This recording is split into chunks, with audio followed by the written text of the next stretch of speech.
Do I look okay? How did I look in the screen? You look nice in the screen. Yeah. Yeah, over here's another matter. That's rude. Hi, everybody. Here we are again for another story. One more. We're still kicking over here at the Ramos house. Hope that everybody there is doing fine out there in the world. Drink lots of water. Try not to bicker. So today's story, should we talk a little bit about this story a little bit ahead of time, or? It's a cute story. Dad, Yeah, a child, a little sad at the end. and well, The story is called Gaston by William Saroyan. Saroyan. No, Saroyan. Okay. Potato. No, it's somebody's name. I think it's Saroyan. Okay. Now I feel like I have to check on Google or something. It's okay. I think it's Saroyan. I'm going to say 98% Saroyan. I'm gonna say my 2% Saroyan. You also go to Target Yeah. to pick up your items. Well, of course. Doesn't everyone? Let's just read the story. All right, here we go. Gaston by William Saroyan. Got you. They were to eat peaches, as planned, after her nap, and now she sat across from the man who would have been a total stranger, except that he was in fact her father. They had been together again, although she couldn't quite remember when they had been together before, for almost 100 years now. Or was it only since day before yesterday? Anyhow, they were together again, and he was kind of funny. First, he had the biggest mustache she had ever seen on anybody, although to her, it was not a mustache at all. It was a lot of red and brown hair under his nose and around the ends of his mouth.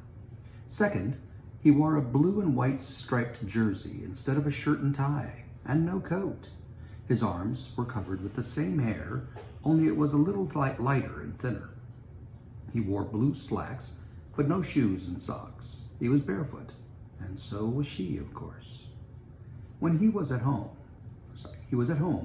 she was with him in his home in Paris, if you could call it a home. He was very old, especially for a young man. 36, he had told her, and she was 6, just up from sleep on a very hot afternoon in August.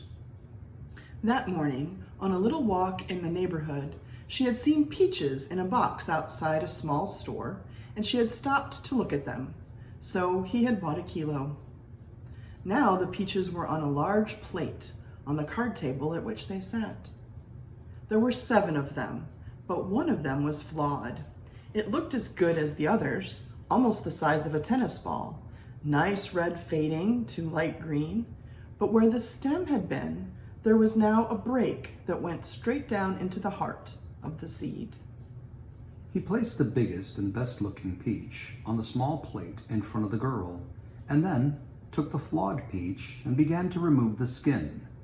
When he had half the skin off the peach, he ate that side, neither of them talking, both of them just being there and not being excited or anything. No plans, that is. The man held the half-eaten peach in his fingers and looked down into the cavity, into the open seed. The girl looked too. While they were looking, 2 feelers poked out from the cavity.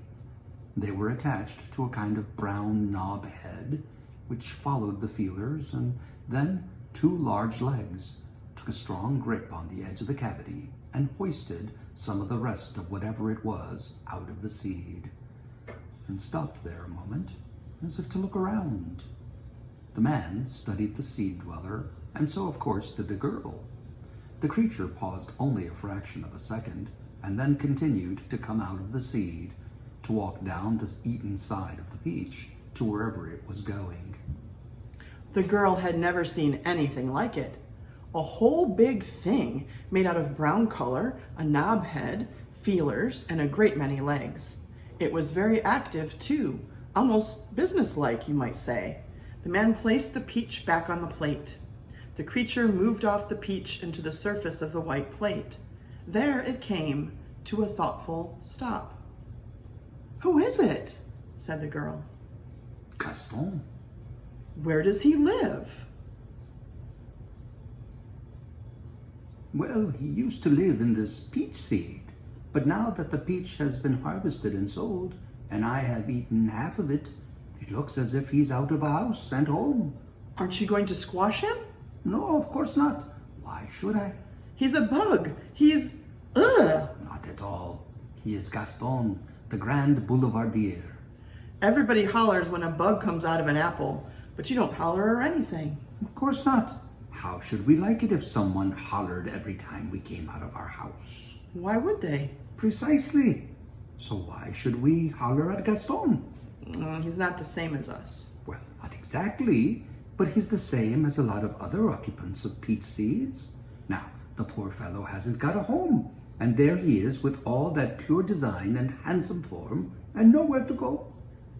Handsome? Gaston is just about the handsomest of his kind I've ever seen.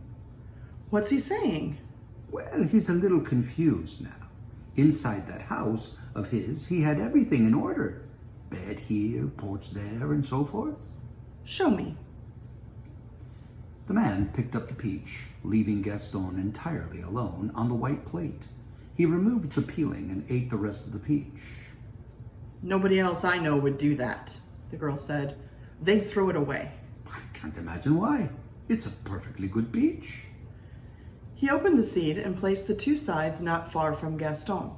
The girl studied the open halves. Is that where he lives? It's where he used to live. Gaston is out in the world and on his own now. You can see for yourself how comfortable he was in there. He had everything. Now what has he got? Not much, not very much, I'm afraid. What's he going to do? What are we going to do? Well, we're not going to squash him. That's one thing we're not going to do, the girl said. What are we going to do then? Put him back? Oh, that house is finished. Well, he can't live in our house, can he? Not happily. Can he live in our house at all? Well, he could try, I suppose. Don't you want to eat a peach? Only if it's a peach with somebody in the seed. Well, see if you can find a peach that has an opening at the top. Because if you can, that'll be a peach in which you're likeliest to find somebody. The girl examined each of the peaches on the big plate. They're all shut, she said. Well, eat one then. No, I want the same kind that you ate, with somebody in the seed. Well, to tell you the truth, the peach I ate would be considered a bad peach. So, of course, stores don't like to sell them. I was sold that one by mistake, most likely.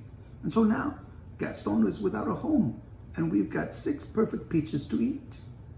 I don't want a perfect peach. I want a peach with people. Well, I'll go out and see if I can find one. Where will you go? You'll go with me, unless you'd rather stay. I'll only be 5 minutes. If the phone rings, what shall I say? I don't think it'll ring, but if it does, say hello and see who it is. If it's my mother, what shall I say? Tell her I've gone to get you a bad peach, and anything else you want to tell her. If she wants me to go back, what shall I say? Say yes if you want to go back. Do you want me to? Of course not. But the important thing is, what do you want? Not what I want.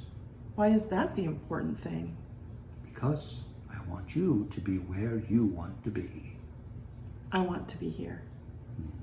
I'll be right back. He put on his socks and shoes and a jacket and went out. She watched Gaston trying to find out what to do next. Gaston wandered around the plate, but everything seemed wrong, and he didn't know what to do or where to go. The telephone rang, and her mother said she was sending the chauffeur to pick her up because there was a little party for somebody's daughter who was also 6. And then tomorrow they would fly back to New York. "Let me speak to your father," she said. "He's gone to get a peach." "One peach?" "One with people." "You haven't been with your father 2 days and already you sound just like him." "There are peaches with people in them. I know. I saw one of them come out." "A bug?" "Not a bug. Gaston." "Who?" "Gaston, the grand something." Somebody get a peach with a bug in it and throws it away, but not him. He makes up a lot of foolishness about it. It's not foolishness. All right. Don't get angry at me about a horrible peach bug of some kind. Gaston is right here, just outside his broken house, and I'm not angry at you. You'll have a lot of fun at the party. Okay. We'll have fun flying back to New York, too. Okay. Are you glad you saw your father? Of course I am. Is he funny? Yes. Is he crazy? Yes. I mean, no. He just doesn't holler when he sees a bug crawling out of a peach seed or anything. He just looks at it carefully. But it is just a bug, isn't it, really? That's all it is.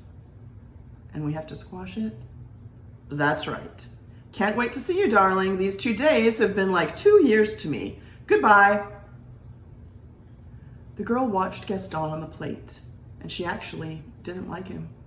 He was all as he had been the first place. He didn't have a home anymore, and he was wandering around on the white plate, and he was silly and wrong and ridiculous and useless and all sorts of other things. She cried a little, but only inside, because long ago she had decided she didn't like crying, because if you ever started to cry, it seemed as if there was so much to cry about, you almost couldn't stop, and she didn't like that at all. The open halves of the peach seed were wrong too. They were ugly or something. They weren't clean. The man bought a kilo of peaches, but found no flawed peaches among them. So he bought another kilo at another store, and this time his luck was better, and there were 2 that were flawed. He hurried back to his flat and let himself in. His daughter was in her room, in her best dress. My mother phoned, she said, and she's sending the chauffeur for me because there's a birthday party. My mother? I mean, there's always a lot of them in New York. Will the chauffeur bring you back? No, we're flying back to New York tomorrow. Oh, I liked being in your house. I liked having you here. Why do you live here? This is my home. It's nice, but it's a lot different from our home. Yes, I suppose it is. It's kind of like Gaston's house. Where is Gaston? I squashed him. Really? Why?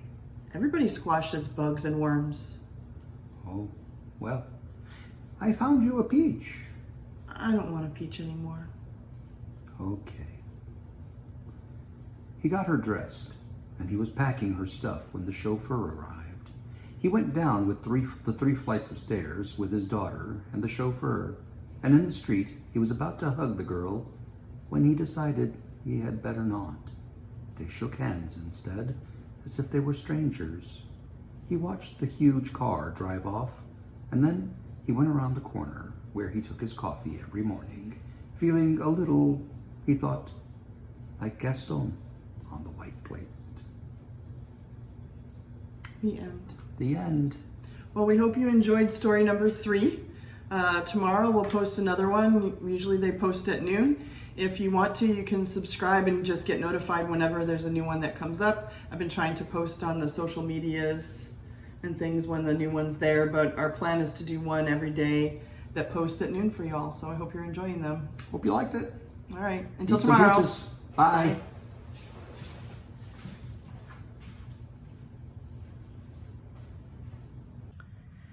Hey, so real quick, I just looked it up on the internet, and you do say it's Saroyan. I'll put a link down there.